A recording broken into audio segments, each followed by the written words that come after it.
Hello students, আজ আমরা আলোচনা করব দশম শ্রেণীর অধ্যায় 5 এর বিষয়বস্তু আলো নিয়ে। তাহলে শুরু করা যাক। দেখো, দশম শ্রেণীর যে পঞ্চম অধ্যায় আলো, সেখানে আমাদের যে যে বিষয় নিয়ে আলোচনা করা হয়েছে সেগুলো হলো গোলীয় দর্পণ।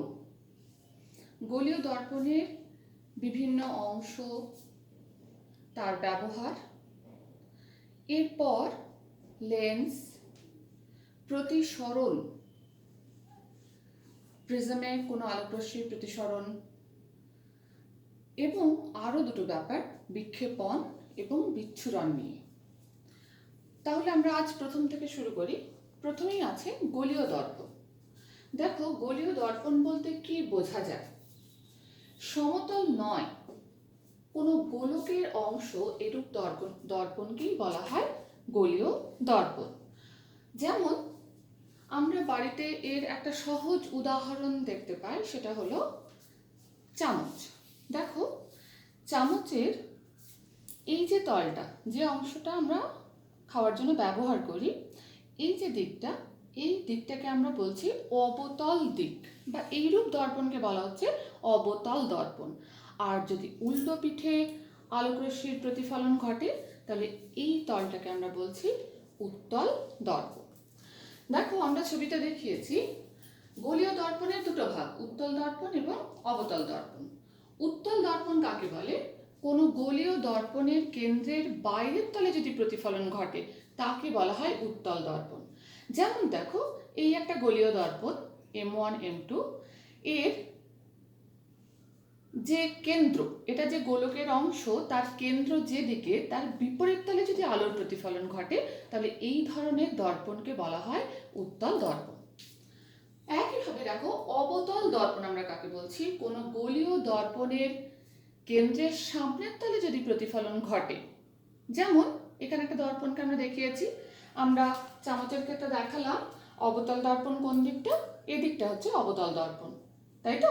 তাহলে দেখো, এই যে আমার গোলীয় দর্পণ, এটা একটা গোলকের অংশ, তো সেই গোলকের কেন্দ্র কোন দিকে?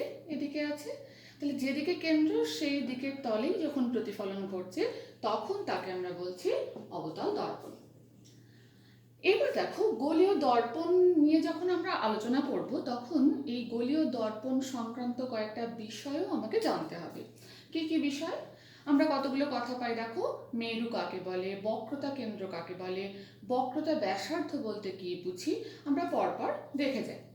প্রথমেই আসছে মেরু। মেরু কাকে বলে? গোলীয় দর্পণের যে মধ্যবিন্দু, তাকেই বলা হয় মেরু। যেমন খেয়াল করো, এক্ষেত্রে গোলীয় দর্পণ হচ্ছে M1 M2, এর মধ্যবিন্দু কোনটা? পি, তাহলে পি কে মেরু বলবো। আবার এক্ষেত্রে গোলীয় দর্পণ M1 M2, এরও মধ্যবিন্দু দেখো পি, তাহলে পি হলো গোলীয় দর্পণের মেরু। এরপর বক্রতা কেন্দ্র কাকে বলে? দেখো, গোলীয় দর্পণ যে গোলকের অংশ, তার কেন্দ্রকে বলা হয় বক্রতা কেন্দ্র। যেমন এই যে গোলীয় দর্পণ M1 M2, এটা একটা বড় গোলকের অংশ, সেই গোলকের যে কেন্দ্র, দেখো খেয়াল করো, সি হচ্ছে কেন্দ্র, তাহলে আমরা সি কে বলবো এই গোলীয় দর্পণের বক্রতা কেন্দ্র। বক্রতা ব্যাসার্ধ বলতে আমরা কি বুঝি? গোলীয় দর্পণ যে গোলকের অংশ, তার ব্যাসার্ধকে বলা হয় বক্রতা ব্যাসার্ধ। তাহলে আমরা দেখলাম এই M1 M2 গোলীয় দর্পণ যে গোলকের অংশ, সেই গোলকের কেন্দ্র কোনটা? সি। তাহলে ব্যাসার্ধ কোনটা? সিপি বা পিসি। এই পিসিকেই বলা হচ্ছে, স্মল আর দিয়ে ডিনোট করা হয় একে, একেই বলা হচ্ছে বক্রতা ব্যাসার্ধ। প্রধান অক্ষ কাকে বলি? দেখো, সি আর পি কে যদি আমরা যুক্ত করি, তাহলে একটা রেখা পাই, তাই তো? এই যে অক্ষ, একেই বলা হচ্ছে প্রধান অক্ষ এক্স ওয়াই। দেখো, কোনো গোলীয় দর্পণের মেরু, মেরু কোনটা বলো? পি। এবং বক্রতা কেন্দ্রগামী, বক্রতা কেন্দ্র হলো সি, তাহলে পি সি গামী যে সরল রেখা, তাকে আমরা এক্স ওয়াই বলতে পারি। এই এক্স ওয়াইকেই বলা হচ্ছে গোলীয় দর্পণের প্রধান অক্ষ। এরপর আমরা যে জায়গায় আসবো, সেটা হচ্ছে রৈখিক উন্মেষ কাকে বলে? দেখো, এই যে আমার গোলীয় দর্পণ M1 M2, এই প্রান্তদ্বয়কে যদি আমরা একটা রেখা দ্বারা যুক্ত করি, সরল রেখা দ্বারা যুক্ত করি, তাহলে ওই রেখাংশকেই বলা হচ্ছে কি রৈখিক উন্মেষ। কার? গোলীয় দর্পণের। কোনো গোলীয় দর্পণের প্রান্তদ্বয়ের সংযোজক রেখাংশ বা জ্যা M1 এবং M2কে যদি একটা সরল রেখা দ্বারা যুক্ত করা যায়, এই সরল রেখা বলবো না, রেখাংশ বলবো, কারণ এটা সরল রেখার অংশ, সেই M1 M2 জ্যাকেই বলা হচ্ছে গোলীয় দর্পণের রৈখিক উন্মেষ।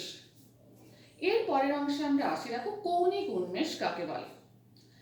এই যে দেখো একটা গোলীয় দর্পণ M1 M2, আমরা এই দর্পণটা নিয়েই দেখছি, দেখো M1 M2, তাই তো? এই দুটো যে প্রান্তবিন্দু, একটা M1 এবং একটা M2, এর সঙ্গে যদি আমরা বক্রতা কেন্দ্রকে যুক্ত করি, তাহলে কোনটা পাই বলো? M1 C M2, একেই বলা হয় কি কৌণিক উন্মেষ। কোনো গোলীয় দর্পণে দুই প্রান্তবিন্দু বক্রতা কেন্দ্রে যে কোণ উৎপন্ন করে তাকেই বলা হয় ওই গোলীয় দর্পণের কৌণিক উন্মেষ। আমরা এক্ষেত্রে যে সমস্ত দর্পণ নিয়ে কাজ করব সবই কিন্তু ক্ষুদ্র উন্মেষযুক্ত দর্পণ। এবারে ক্ষুদ্র উন্মেষযুক্ত দর্পণ বলতে আমরা কি বুঝি? দেখো এই যে কৌণিক উন্মেষ M1 C M2, এই কৌণিক উন্মেষের মান যদি 10 ডিগ্রির কম হয় তাহলে সেই রূপ দর্পণকেই বলা হয় ক্ষুদ্র উন্মেষযুক্ত দর্পণ। তাহলে যে সমস্ত গোলীয় দর্পণের কৌণিক উন্মেষ 10 ডিগ্রির কম, মানে দেখো কোণ M1 C M2, M1 C M2, এই যে কোণটা, এই কোণের মান যদি 10 ডিগ্রির কম হয় তাহলে সেই দর্পণকেই আমরা বলবো ক্ষুদ্র উন্মেষযুক্ত দর্পণ। আমরা এক্ষেত্রে চিত্র আঁকার সময় যে সমস্ত দর্পণ ব্যবহার করব বা আমরা আলোচনার সময় এখন যে সমস্ত দর্পণ নিয়ে কথা বলবো সবই কিন্তু ক্ষুদ্র উন্মেষযুক্ত দর্পণ। ঠিক আছে? আরও একটা কথা আমরা পাই, উপাক্ষীয় রশ্মি বলতে কি বোঝো? দেখো এই যে মেরু M1 M2 দর্পণের মেরু হলো P, এই P বিন্দুর খুব কাছাকাছি যে সমস্ত রশ্মিগুলো আপতিত হয়, অথবা যে রশ্মিগুলো প্রধান অক্ষের সঙ্গে খুব কম কোণে এসে পড়ে, অর্থাৎ প্রধান অক্ষের সঙ্গে নতিটা খুব কম হয়। যেমন খেয়াল করো, কোনো একটা রশ্মি খুব কম কোণে প্রধান অক্ষের উপর এসে প্রধান অক্ষের সঙ্গে খুব কম কোণে এসে দর্পণে পড়ছে, তাহলে সেই রশ্মিগুলোকে আমরা কি বলবো? উপাক্ষীয় রশ্মি। দেখো যে রশ্মিগুলি দর্পণের মেরুর খুব নিকটবর্তী অংশে আপতিত হয়, অর্থাৎ যেসব রশ্মির প্রধান অক্ষের সঙ্গে নতি খুব কম, তাদের বলা হয় কি উপাক্ষীয় রশ্মি। তাহলে আমরা যে সমস্ত দর্পণ নিয়ে এখন আলোচনা করব প্রত্যেকটাই ক্ষুদ্র উন্মেষযুক্ত দর্পণ, এবং যে রশ্মিগুলো নিয়ে আমরা কাজ করব সবই কিন্তু উপাক্ষীয় রশ্মি। ঠিক আছে? এই পর্যন্ত বোঝা গেল। এরপরে গোলীয় দর্পণের যে মূল দুটো বিষয়, দেখো মুখ্য ফোকাস এবং গৌণ ফোকাস কাকে বলে। গোলীয় দর্পণের মুখ্য ফোকাস বলতে আমরা কি বুঝি? দেখো এক্ষেত্রে আমরা যে দর্পণটা এঁকেছি এটা কি ধরনের দর্পণ? একটা দেখেই বুঝতে পারছি এটা একটা অবতল দর্পণ। অবতল দর্পণের উপর সমান্তরাল রশ্মিগুচ্ছ এসে আপতিত হয়েছে। যখন কোনো একটা গোলীয় দর্পণের উপর সমান্তরাল রশ্মিগুচ্ছ আপতিত হয়, অবতল দর্পণের ক্ষেত্রে প্রতিফলনের পর তারা প্রধান অক্ষের উপর একটা নির্দিষ্ট বিন্দুর মধ্য দিয়ে যায়। এই নির্দিষ্ট বিন্দুটিকেই বলা হচ্ছে অবতল দর্পণের মুখ্য ফোকাস। একইভাবে উত্তল দর্পণের ক্ষেত্রে মনে হয় যে প্রধান অক্ষের উপর অবস্থিত কোনো একটা বিন্দু থেকে অপসৃত হচ্ছে, উত্তল দর্পণের ক্ষেত্রে তাকে, সেই বিন্দুটিকে আমরা বলবো ওই দর্পণের মুখ্য ফোকাস। দেখো ক্ষুদ্র উন্মেষযুক্ত কোনো দর্পণের প্রধান অক্ষের সঙ্গে সমান্তরালভাবে আপতিত, দেখো প্রধান অক্ষের সঙ্গে কিন্তু সমান্তরালভাবে এরা আপতিত হয়েছে এবং এরা পরস্পর সমান্তরাল রশ্মিগুচ্ছ, তাই প্রধান অক্ষের সঙ্গে সমান্তরালভাবে আপতিত সমান্তরাল রশ্মিগুচ্ছ দর্পণ দ্বারা প্রতিফলনের পর যদি প্রধান অক্ষের ওপর একটা বিন্দুতে মিলিত হয়, এটা অবতল দর্পণের ক্ষেত্রে, অথবা একটি বিন্দু থেকে অপসৃত হচ্ছে বলে মনে হয়, এটা উত্তল দর্পণের ক্ষেত্রে, তাহলে ওই নির্দিষ্ট বিন্দুটিকেই বলা হয় ওই দর্পণের মুখ্য ফোকাস। আমি এই ছবিগুলো আলাদা করে তোমাদের একটু পরেই দেখাচ্ছি, আরো ভালো করে তাহলে ব্যাপারটা তোমরা বুঝতে পারবে। এরপর আমরা চলে আসি, দেখো গৌণ ফোকাস বলতে আমরা কি বুঝি।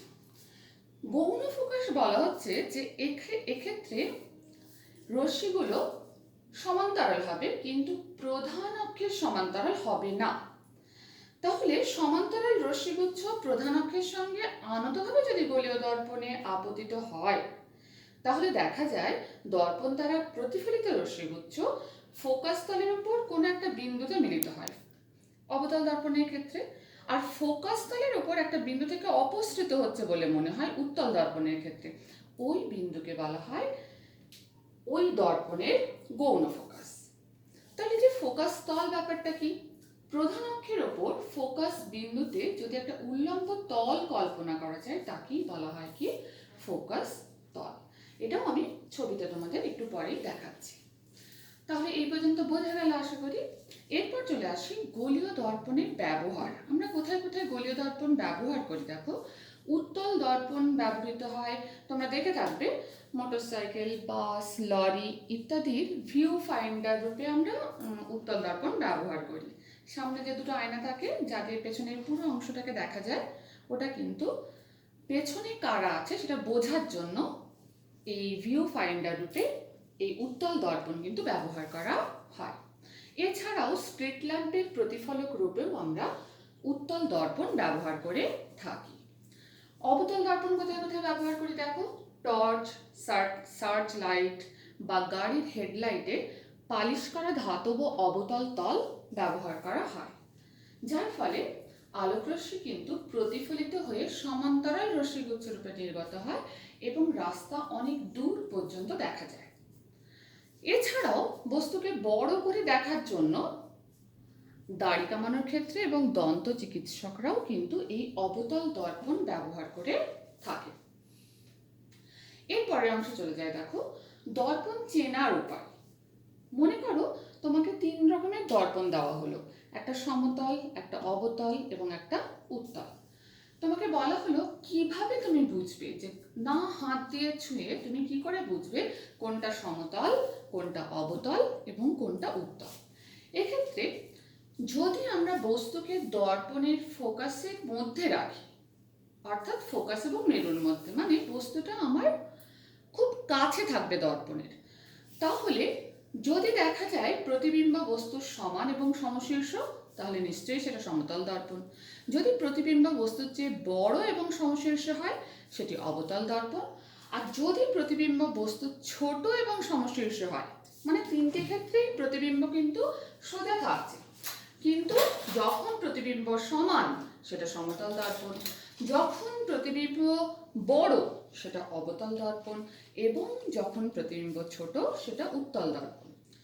এক্ষেত্রে এইভাবে দেখার পরও যে জিনিসটা দরকার সেটা হলো ছবি। ছবি দেখে জিনিসটা যদি আমরা না পড়ি তাহলে কিন্তু এটা ক্লিয়ার হওয়ার কোনো জায়গা নেই, তাই তো? তাহলে আমরা ছবিতে ব্যাপারটা বুঝে নিই। দেখো, আমরা এক্ষুনি পড়লাম দর্পণের মুখ্য ফোকাস এবং গৌণ ফোকাস। ছবিটা দেখো, দর্পণের মুখ্য ফোকাস ও গৌণ ফোকাস। দেখো এটা কি দর্পণ, দেখো অবতল দর্পণ। প্রধান অক্ষের সমান্তরাল রশ্মিগুচ্ছ কিন্তু এর উপর আপতিত হয়েছে। আপতিত হওয়ার পর দেখো প্রধান অক্ষের উপর একটা নির্দিষ্ট বিন্দুর মধ্য দিয়ে কিন্তু প্রতিফলিত হয়েছে রশ্মিগুলো। এই নির্দিষ্ট বিন্দুকে বলা হচ্ছে অবতল দর্পণের মুখ্য ফোকাস। একইভাবে এটা কিন্তু উত্তল দর্পণ, দেখতে পাচ্ছ সমান্তরাল রশ্মিগুচ্ছ উত্তল দর্পণে আপতিত হওয়ার পর এটা কিন্তু প্রতিফলিত হয়ে বেরিয়ে গেছে অপসারী রশ্মিগুচ্ছ রূপে। যদি এদেরকে আমি পেছনে বর্ধিত করি মনে হচ্ছে যেন এই বিন্দু থেকে নির্গত হচ্ছে, যা প্রধান অক্ষের উপর অবস্থিত। তাহলে এই যে এফ বিন্দু, এটা হলো উত্তল দর্পণের মুখ্য ফোকাস। বোঝা গেছে? এবার গৌণ ফোকাসে চলে আসি। দেখো এই যে প্রধান অক্ষের উপর সমান্তরাল রশ্মিগুচ্ছই আপতিত হয়েছে, এটা অবতল দর্পণের ক্ষেত্রে, কিন্তু এরা প্রধান অক্ষের সমান্তরাল নয়। এক্ষেত্রে প্রতিফলনের পর রশ্মিগুচ্ছ কিন্তু ফোকাসে মিলিত হয়নি।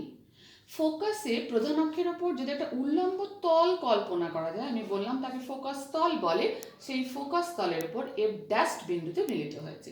তাহলে এই এফ ড্যাশড বিন্দু হলো গৌণ ফোকাস। একইভাবে দেখো এখানে উত্তল দর্পণ, সমান্তরাল রশ্মিগুচ্ছ এসে পড়েছে। এক্ষেত্রে আমার সমান্তরাল রশ্মিগুচ্ছ কিন্তু প্রতিফলিত হওয়ার পর অপসারী রশ্মিগুচ্ছে পরিণত হয়েছে, মনে হচ্ছে যেন এফ ড্যাশ বিন্দু থেকে নির্গত হচ্ছে। এই এফ ড্যাশ বিন্দু হলো এই উত্তল দর্পণের গৌণ ফোকাস। তাহলে বোঝা গেল।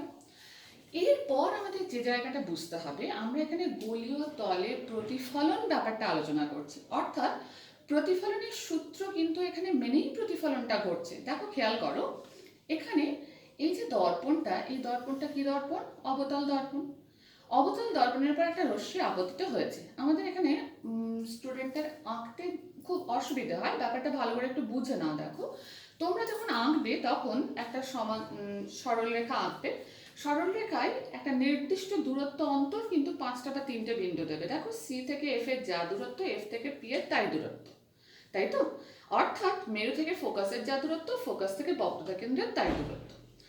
এবারে যেহেতু এই গোলীয় দর্পণ একটা গোলকের অংশ, আমরা জানি গোলকের কোনো একটা বিন্দুতে, পরিধির পর কোনো বিন্দুতে যদি কেন্দ্র থেকে কোনো একটা সরলরেখা টানা হয়, তাহলে তা কিন্তু ওই বিন্দুতে লম্ব হয়। কেন?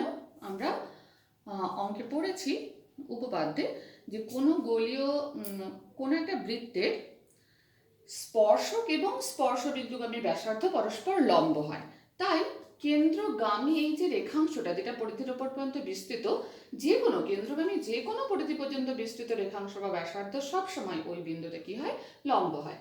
তাহলে এটা আপতিত রশ্মি, এটা অভিলম্ব, তাই তো? তাহলে এই যে এই কোণটা, এই কোণটা কি কোণ? আপতন কোণ। তাহলে আপতন কোণ সমান প্রতিফলন কোণ। দেখো প্রতিফলিত রশ্মিটা এই দিক দিয়ে বেরোলো, অর্থাৎ গোলীয় দর্পণে প্রতিফলনের ক্ষেত্রে কিন্তু প্রতিফলনের সূত্র মেনেই প্রতিফলনটা করছে।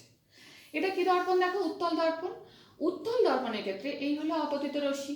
ছবিটা কিভাবে আঁকবে বলেছি, মেরু থেকে ফোকাসের যা দূরত্ব, ফোকাস থেকে বক্রতা কেন্দ্রের তাই দূরত্ব, তাই তো? কম্পাস বক্রতা কেন্দ্রে বসিয়ে তোমরা কিন্তু কম্পাসের সাহায্যে এই দর্পণটা আঁকবে। এবারে এই যে বক্রতা কেন্দ্র থেকে এই বিন্দু যুক্ত করে বাড়িয়ে দাও, তাহলে এটা কি? অভিলম্ব। তাহলে অভিলম্ব হলে এই কোণটা আপতন কোণ। আপতন কোণ সমান প্রতিফলন কোণ। দেখো প্রতিফলিত রশ্মি এই পথ দিয়ে বেরিয়ে চলে গেছে, তাই তো? এইভাবে কিন্তু প্রতিফলনটা ঘটছে। এরপর আমরা যে জায়গায় চলে যাব, দেখো গোলীয় দর্পণে আলোর প্রতিফলনের জন্য যে উৎপন্ন প্রতিবিম্ব, তা সেই প্রতিবিম্বগুলোর চিত্র অঙ্কনের নিয়ম কিছু রয়েছে। কি কি নিয়ম? আমি এখানে ছোট্ট করে লিখেছি নিয়মগুলো, দেখো। 1 নম্বর নিয়ম বলছে প্রধান অক্ষের সঙ্গে সমান্তরালভাবে আপতিত রশ্মি। দেখো এটা প্রধান অক্ষ, পিএফ সমান কিন্তু এফসি। প্রধান অক্ষের সঙ্গে সমান্তরালভাবে আপতিত রশ্মি গোলীয় দর্পণ দ্বারা প্রতিফলনের পর কোন পথ দিয়ে যাচ্ছে? ভালো করে দেখো, মুখ্য ফোকাসের মধ্য দিয়ে যাবে। এটা হচ্ছে প্রথম নিয়ম, তাই তো? একইভাবে খেয়াল করো যে এটা উত্তল দর্পণের ক্ষেত্রেও একই নিয়ম, যে সমান্তরাল রশ্মিগুচ্ছ যখন আপতিত হচ্ছে প্রধান অক্ষের সঙ্গে, সেটা প্রতিফলনের পর কিন্তু মুখ্য ফোকাস থেকেই অপসৃত হচ্ছে বলে মনে হচ্ছে। এবার 2 নম্বর নিয়মে চলে আসি। দেখো 2 নম্বর নিয়ম বলছে মুখ্য ফোকাস গামী রশ্মি মুখ্য ফোকাসের দিকে বা মুখ্য ফোকাসের দিকে পরিচালিত রশ্মি প্রতিফলনের পর প্রধান অক্ষের সমান্তরাল হয়। তাহলে মুখ্য ফোকাস গামী রশ্মি দেখো কোনটা? দেখো এখানে মুখ্য ফোকাসের মধ্য দিয়ে আলোক রশ্মি পড়ছে কোথায়? অবতল দর্পণে। তাহলে এটা প্রতিফলনের পর কিন্তু সমান্তরাল হচ্ছে কার? প্রধান অক্ষের। এক্ষেত্রেও কিন্তু দেখো সি বিন্দু থেকে এই যে রেখাটা টেনেছি, এটা কিন্তু অভিলম্ব, তাই তো? এটা কি দর্পণ? উত্তল দর্পণ। এক্ষেত্রেও দেখো মুখ্য ফোকাসের দিকে যে রশ্মিটা আসছিল, এটা আপতিত রশ্মি, সেটা কিন্তু প্রতিফলনের পর কি হয়েছে? প্রধান অক্ষের সমান্তরাল হয়েছে। এটা দ্বিতীয় নিয়ম। 3 নম্বর নিয়মে চলে আসে। দেখো বক্রতা কেন্দ্রগামী বা বক্রতা কেন্দ্রের দিকে পরিচালিত রশ্মি দর্পণে কিন্তু লম্বভাবে আপতিত হয় বলে এখানে একই পথে ফিরে যায়। দেখো এই যে বক্রতা কেন্দ্র দিয়ে যে রশ্মিটা এসে দর্পণে পড়লো, সেটা তো লম্ব আপতন। তাহলে এক্ষেত্রে আপতন কোণ শূন্য, প্রতিফলন কোণ শূন্য, তাই যে পথে এসেছিল সেই পথেই ফিরে গেল। একইভাবে আমাদের বলছে দেখো যে এখানে বক্রতা কেন্দ্রের দিকে যে রশ্মিটা এসে পড়ছে, দেখো সেটা কিন্তু প্রতিফলনের পর একই রেখা দিয়ে কিন্তু বেরিয়ে চলে যাচ্ছে। পরের পয়েন্টে চলে এসো, গোলীয় দর্পণের মেরুতে আপতিত রশ্মি সমান কোণে প্রতিফলিত হয়। দেখো এখানে অবতল দর্পণের মেরুতে আপতিত রশ্মি, প্রতিফলিত রশ্মি, কোণটা কিন্তু সমান, আপতন কোণ সমান প্রতিফলন কোণ। একইভাবে উত্তল দর্পণের ক্ষেত্রেও আমরা দেখতে পাচ্ছি মেরুতে যে কোণে রশ্মিটা এসে পড়ছে এক্ষেত্রে প্রধান অক্ষই কিন্তু অভিলম্ব রূপে কাজ করছে, তাহলে আপতন কোণ আর প্রতিফলন কোণ কিন্তু সমান হচ্ছে। বোঝা গেল? এরপর দেখো আমরা গোলীয় দর্পণে অভিসারী রশ্মিগুচ্ছের প্রতিফলন কিভাবে ঘটে ছবিটা এঁকেছি। তোমাদের বললাম তোমরা আঁকার সময় কি করবে, একটা সরল রেখা টানবে, তার মধ্যে সমান দূরত্বে 5টা পয়েন্ট নেবে, বক্রতা কেন্দ্র, ফোকাস, মেরু, এপাশেও কিন্তু ফোকাসের সমান দূরত্ব এবং বক্রতা কেন্দ্র, তাই তো? দেখো এক্ষেত্রে আসছে কিরকম রশ্মি, অভিসারী রশ্মি। প্রতিফলনের পর কিন্তু এরা প্রধান অক্ষের ওপর একটা বিন্দুতে মিলিত হচ্ছে। আমরা কিভাবে আঁকলাম না, এই বিন্দুর সঙ্গে আমি বক্রতা কেন্দ্রকে যুক্ত করলাম, আপতন কোণ সমান প্রতিফলন কোণ, এখানেও আপতন কোণ সমান প্রতিফলন কোণ। একইভাবে এটা কি বলো, উত্তল দর্পণ। উত্তল দর্পণের উপর দেখো অভিসারী রশ্মিগুচ্ছ এসে পড়েছে, এই রশ্মি এবং এই রশ্মি অভিসারী রশ্মিগুচ্ছ এসে পড়েছে, বক্রতা কেন্দ্রের সঙ্গে একে যুক্ত করলে এটা হচ্ছে অভিলম্ব, তাহলে এক্ষেত্রেও কিন্তু আপতন কোণ সমান প্রতিফলন কোণ দেখো আই বিন্দুতে প্রতিবিম্ব গঠিত হয়েছে।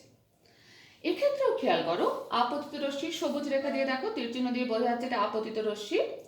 আপতিত রশ্মি প্রতিফলনের পর কিন্তু দেখো বেরিয়ে গেছে, তাহলে এক্ষেত্রে দেখো খেয়াল করো যে ফোকাস এবং বক্রতা কেন্দ্র এর পেছনে কিন্তু আমাদের প্রতিবিম্ব গঠিত হয়েছে, তাই তো? তাহলে ফোকাসের থেকে দূরে যদি বস্তু থাকে প্রতিবিম্ব কিন্তু আরো দূরে গঠিত হয়, আর ফোকাসের কাছে যদি বস্তু থাকে তাহলে কিন্তু আমরা এক্ষেত্রে সৎ প্রতিবিম্ব পাই।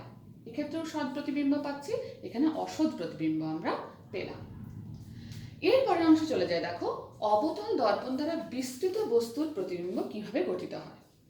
অবতল দর্পণের বিভিন্ন স্থানে বস্তু থাকলে কিন্তু প্রতিবিম্বের আকার, অবস্থান এবং প্রকৃতি ভিন্ন ভিন্ন হয়। আমরা পরপর জিনিসগুলো বোঝার চেষ্টা করেছি। প্রথমে বস্তু আছে দেখো কোথায়, বক্রতা কেন্দ্র এবং অসীমের মধ্যে বস্তু আছে, অর্থাৎ বক্রতা কেন্দ্র থেকে দূরে। সমান্তরাল রশ্মি এসেছে, ফোকাস দিয়ে বেরিয়ে গেছে। ফোকাস দিয়ে যে রশ্মিটা আসছে সেটা কিন্তু প্রতিফলনের পর সমান্তরালভাবে নির্গত হয়েছে, অর্থাৎ এক্ষেত্রে যে বিন্দুতে ছেদ করেছে দেখো প্রতিফলিত রশ্মিগুলো P1, সেটা P বিন্দুর প্রতিবিম্ব, অর্থাৎ PQ এর প্রতিবিম্ব গঠিত হয়েছে P1 Q1। এক্ষেত্রে প্রতিবিম্বটা কিরকম, আকার হচ্ছে বস্তুর চেয়ে ছোট, খেয়াল করো, অবস্থান হচ্ছে বক্রতা কেন্দ্র এবং ফোকাসের মধ্যে, এবং প্রকৃতি হচ্ছে এটা সৎ, সত্যি সত্যি আলোক রশ্মিগুলো মিলিত হয়েছে, এবং অবশীর্ষ অর্থাৎ মাথাটা নিচের দিকে আছে, তাই তো? বস্তু যদি বক্রতা কেন্দ্রে থাকে একইভাবে সমান্তরাল রশ্মি ফোকাস দিয়ে গেছে, ফোকাস দিয়ে যে রশ্মি গেছে সমান্তরাল হয়েছে, অর্থাৎ এক্ষেত্রে প্রতিবিম্ব কিন্তু বস্তুর আকারের সমান। যখন বস্তু বক্রতা কেন্দ্র এবং ফোকাসের মাঝে আছে আমরা একইভাবে রশ্মিগুলো টানছি, সমান্তরাল রশ্মি ফোকাস দিয়ে বেরিয়েছে, ফোকাস দিয়ে যে রশ্মিটা গেছে সেটা সমান্তরাল হচ্ছে প্রধান অক্ষের সঙ্গে, ফলে উৎপন্ন প্রতিবিম্ব P1 Q1 এটা PQ এর থেকে দেখো বস্তুর চেয়ে বড় আকার, অবস্থান হচ্ছে বক্রতা কেন্দ্র থেকে বেশি দূরে অবস্থিত, আর প্রকৃতি হলো সৎ এবং অবশীর্ষ। একইভাবে বস্তু যদি ফোকাসে অবস্থিত হয় তখন প্রতিবিম্বের অবস্থান কি হয়, ফোকাসে যখন বস্তু অবস্থিত সমান্তরাল রশ্মি দেখো ফোকাস দিয়ে বেরিয়ে গেছে, আর বক্রতা কেন্দ্রগামী রেখা যে পথে গেছে সে পথেই ফিরে এসেছে, অর্থাৎ এখানে প্রতিবিম্বের আকার বস্তুর চেয়ে অনেক বড়, কারণ সমান্তরাল রশ্মি অনেক দূরে কোথাও একটা মিলিত হয়েছে, অবস্থান অসীমে, প্রকৃতি হলো সৎ অবশীর্ষ। এগুলো তোমরা একে একে প্র্যাকটিস করবে তাহলে জিনিসটা চলে আসবে। এরপর খেয়াল করো, এক্ষেত্রে বস্তু কিন্তু ফোকাসের মধ্যে অবস্থিত, অর্থাৎ মেরু এবং ফোকাসের মধ্যে বস্তু অবস্থিত, তাহলে সমান্তরাল রশ্মি ফোকাস দিয়ে বেরিয়ে গেছে এবং বক্রতা কেন্দ্রগামী রেখা কিন্তু দেখো ওই একই পথে বেরিয়ে গেছে, তাহলে এক্ষেত্রে রশ্মিগুচ্ছ অপসারী, তাহলে পেছন দিকে আমরা বাড়ালে দেখতে পাবো আলোক রশ্মিগুচ্ছ P1 বিন্দু থেকে নির্গত হচ্ছে, অর্থাৎ এখানে PQ বস্তুর প্রতিবিম্ব যেটা গঠিত হচ্ছে সেটা দেখো আসলে কিন্তু আলোক রশ্মিগুলো মিলিত হয়নি, অর্থাৎ প্রতিবিম্ব হচ্ছে অসৎ সমশীর্ষ, বস্তুর চেয়ে আকারে অনেক বড়, তাই তো? এই ব্যাপারটা কিন্তু আমাদের বুঝতে হবে, কারণ বস্তু ফোকাসের মধ্যে যখন অবস্থিত হয় আমরা দেখেছি অবতল দর্পণের ক্ষেত্রে বৃহৎ প্রতিবিম্ব গঠিত হয়, এবং এইভাবে কিন্তু আমরা অবতল দর্পণকে চিনতে পারি। এর পরবর্তীকালে আমরা চলে আসছি উত্তল দর্পণ দ্বারা বিস্তৃত বস্তুর প্রতিবিম্ব গঠন। এক্ষেত্রে বস্তু কোথায় আছে দেখো, এক্ষেত্রে বস্তু আছে ফোকাস এবং বক্রতা কেন্দ্রের মাঝে। উত্তল দর্পণে প্রত্যেকটা ক্ষেত্রে কিন্তু বস্তু একইভাবে প্রতিবিম্ব গঠন করে, তাই এক্ষেত্রে আমি দুটো ছবি এঁকেছি, বাকিগুলো তোমরা আঁকতে একইভাবে প্রতিবিম্ব গঠিত হবে। পিকিও বস্তু বস্তু দেখো সমান্তরাল রশ্মি ফোকাস থেকে অপসৃত হচ্ছে বলে মনে হচ্ছে, আর যে রশ্মিটা বক্রতা কেন্দ্রের দিকে যাচ্ছিল সেটা যে পথে গেছে সেই পথেই ফিরে এসছে, কারণ এটা লম্ব আপতন। এক্ষেত্রে প্রতিবিম্ব কিন্তু দেখো বস্তুর আকারের চেয়ে ছোট, অসৎ এবং সমশীর্ষ। যদি আমরা ফোকাসের মধ্যে বস্তু রাখি, একইভাবে প্রতিবিম্ব গঠিত হচ্ছে, সমান্তরাল রশ্মি ফোকাস দিয়ে বেরিয়ে যাচ্ছে এবং বক্রতা কেন্দ্রগামী রেখা কিন্তু একই পথে বেরিয়ে চলে যাচ্ছে। অর্থাৎ P1 Q1 যে প্রতিবিম্ব তা কিন্তু বস্তুর থেকে আকারে ছোট, অসৎ এবং হচ্ছে সমশীর্ষ, তাই তো? তাহলে এই উত্তল দর্পণের ক্ষেত্রেও খেয়াল করো যে আমরা কিন্তু খুব কাছে, যদি দর্পণের খুব কাছে বস্তু রাখি তাহলে বস্তু থেকে ছোট সমশীর্ষ প্রতিবিম্ব গঠিত হয়। এ থেকে আমরা উত্তল দর্পণকে চিনতে পারি, তাই তো? আর একটু জিনিস এখানে আমরা বলবো দেখো আজ, তাহলেই আজকের মতন আমাদের গোলীয় দর্পণের জায়গাটা মোটামুটি ক্লিয়ার হবে। উপাক্ষীয় রশ্মির ক্ষেত্রে ফোকাস দূরত্ব এবং বক্রতা ব্যাসার্ধের মধ্যে সম্পর্ক কি হয়? ফোকাস দূরত্ব মানে এফ, বক্রতা ব্যাসার্ধ মানে আর। দেখো প্রথমে অবতল দর্পণের ক্ষেত্রে আমরা করেছি M1 M2 হচ্ছে একটা অবতল দর্পণ, সমান্তরাল রশ্মি AB এসে পড়েছে অবতল দর্পণের উপর। ছবিটা কিভাবে আঁকবো আমরা জানি, বক্রতা কেন্দ্র থেকে এই বিন্দুকে যুক্ত করলে এটা হচ্ছে অভিলম্ব, তাহলে এটা আপতন কোণ। একইভাবে প্রতিফলন কোণ, আপতন কোণ সমান প্রতিফলন কোণ, BF পথে রশ্মি কিন্তু প্রতিফলিত হয়ে গেছে।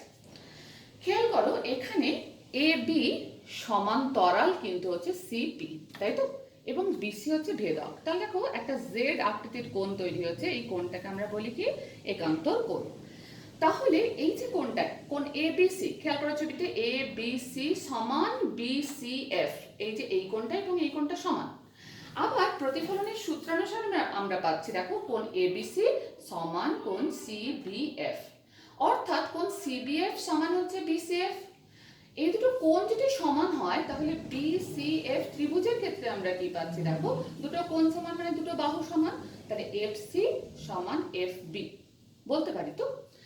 এবারে আমরা দেখতে পাচ্ছি আমরা যে দর্পণটা নিয়েছি তার উন্মেষ খুব ক্ষুদ্র, এবিটা কিন্তু উপাক্ষীয় রশ্মি, ফলে এই বি আর পি এই বিন্দু দুটো খুব কাছাকাছি অবস্থিত, ফলে FB মানে আমরা FP লিখতে পারি। তাহলে FC সমান FP, অর্থাৎ আমি বলতে পারি যে FP সমান FC সমান হাফ অফ PC। অর্থাৎ ফোকাস দূরত্ব FP মানেই ফোকাস দূরত্ব, এটা বক্রতা ব্যাসার্ধের অর্ধেক। দেখো আমরা প্রমাণটা কিন্তু যা বললাম সেটাই ছোট্ট করে এখানে লিখে রেখেছি। একইভাবে উত্তল দর্পণের ক্ষেত্রে, এক্ষেত্রে এটা হচ্ছে উত্তল দর্পণ, AB হচ্ছে আপতিত রশ্মি। দেখো আপতিত রশ্মি উত্তল দর্পণে আপতিত হওয়ার পর এক্ষেত্রে প্রতিফলনটা কিভাবে ঘটবে, বক্রতা কেন্দ্র এবং এই রেখাকে যুক্ত করে দেখো আমরা বর্ধিত করেছি, এটা হচ্ছে অভিলম্ব। তাহলে এটা হলো আপতন কোণ, তাহলে আপতন কোণ সমান প্রতিফলন কোণ, F বিন্দু থেকে কিন্তু প্রতিফলিত রশ্মিটা নির্গত হচ্ছে বলে মনে হবে। এক্ষেত্রে খেয়াল করো AB এবং PC এরা পরস্পর সমান্তরাল এবং আমরা দেখতে পাচ্ছি এই EC হলো ভেদক। তাহলে এই যে দুটো সমান্তরাল সরলরেখাকে যখন একটা ভেদক ছেদ করে তখন কি হয়, অনুরূপ কোণ সমান হয়। তাহলে এই যে থিটা সমান এই থিটা, তাহলে এখানে আমরা বলতে পারি EBA সমান কোণ BCF সমান থিটা। আবার দেখো খেয়াল করো DF রশ্মি, F বিন্দু থেকে রশ্মিটা অপসৃত হচ্ছে বলে মনে হচ্ছে, তাহলে DF একটা রশ্মি, EC একটা রশ্মি, তাহলে দুটো সরলরেখা পরস্পরকে ছেদ করলে বিপ্রতীপ কোণগুলো সমান হয়, অর্থাৎ DBE এই যে থিটা কোণ সমান লিখতে পারি CBF এই থিটা কোণ। তাহলে দেখো এই যে আপতন কোণ সমান তো প্রতিফলিত কোণ, আবার এই কোণটা সমান এই কোণটা, আর এই কোণটা সমান এই কোণটা, তাহলে এই দুটো কোণ যদি সমান হয় তাহলে এই দুটো কোণও তো সমান হবে। তাহলে এক্ষেত্রেও পাচ্ছি BFC ত্রিভুজের ক্ষেত্রে BF সমান FC। একইভাবে আমরা বলতে পারি দর্পণের উন্মেষ খুব ক্ষুদ্র, তাহলে এই যে এবিটা উপাক্ষীয় রশ্মি, অর্থাৎ BP বিন্দু দুটো খুব নিকটবর্তী, অর্থাৎ FB সমান FP, তাই তো? FB সমান FP। আবার আমরা পেয়েছি CF সমান FP, তাহলে কি পেলাম, CF সমান FB সমান FP, মানে সমান আমি বলতে পারি PC/2, পুরোটা যদি নিই তার অর্ধেক নেব, তাহলে F সমান আমরা পাচ্ছি বক্রতা ব্যাসার্ধের অর্ধেক, অর্থাৎ F সমান R/2। আশা করি জিনিসটা ক্লিয়ার হলো। তাহলে গোলীয় দর্পণের ক্ষেত্রে এই আঁকাগুলো খুব ইম্পর্টেন্ট, এগুলো তোমরা বাড়িতে কিন্তু প্রত্যেকে নিজের হাতে এঁকে প্র্যাকটিস করো, তাহলে জিনিসটা কিন্তু অনেকটা সহজ হয়ে যাবে। এর পরের অংশ যেগুলো প্রতিসরণ, প্রিজম, লেন্স, বিচ্ছুরণ এবং বিক্ষেপণ নিয়ে পরবর্তী ক্লাসে আমরা আলোচনা করব। ধন্যবাদ।